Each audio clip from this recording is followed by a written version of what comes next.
Vous êtes sur Info Live TV, les informations vous sont présentées par Benny Sambert.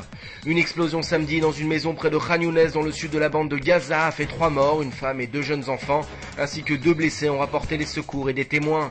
L'origine de l'explosion n'a pu être établie dans l'immédiat et un porte-parole de l'armée israélienne a déclaré que Tsahal n'était pas impliqué dans cet incident.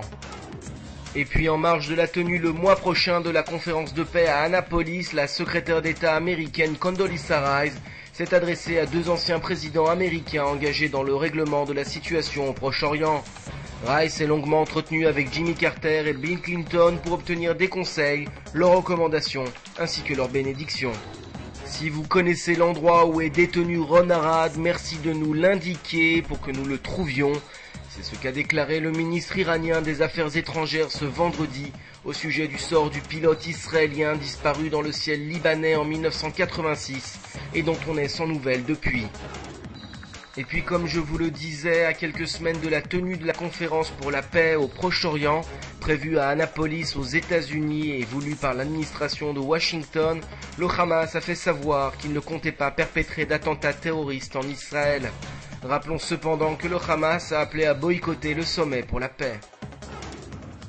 Autorité palestinienne toujours, le président Mahmoud Abbas a entériné un décret économique ce samedi, rendant des plus compliqués le transfert de fonds au Hamas, qui contrôle la bande de Gaza depuis la mi-juin dernier.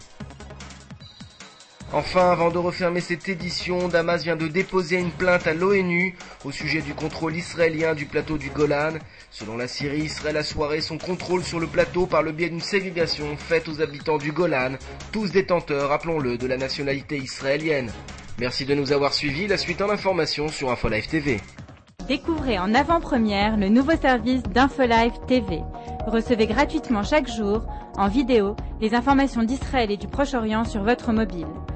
Pour vous abonner, entrez sur notre site www.infolive.tv et cliquez sur la bannière Service téléphone mobile.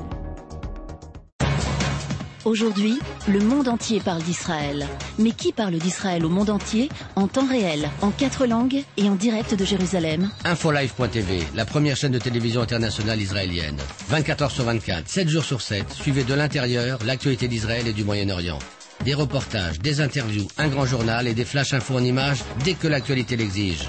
Infolive.tv, votre regard direct et vrai sur l'actualité d'Israël. Retrouvez InfoLive sur internet www.infolive.tv.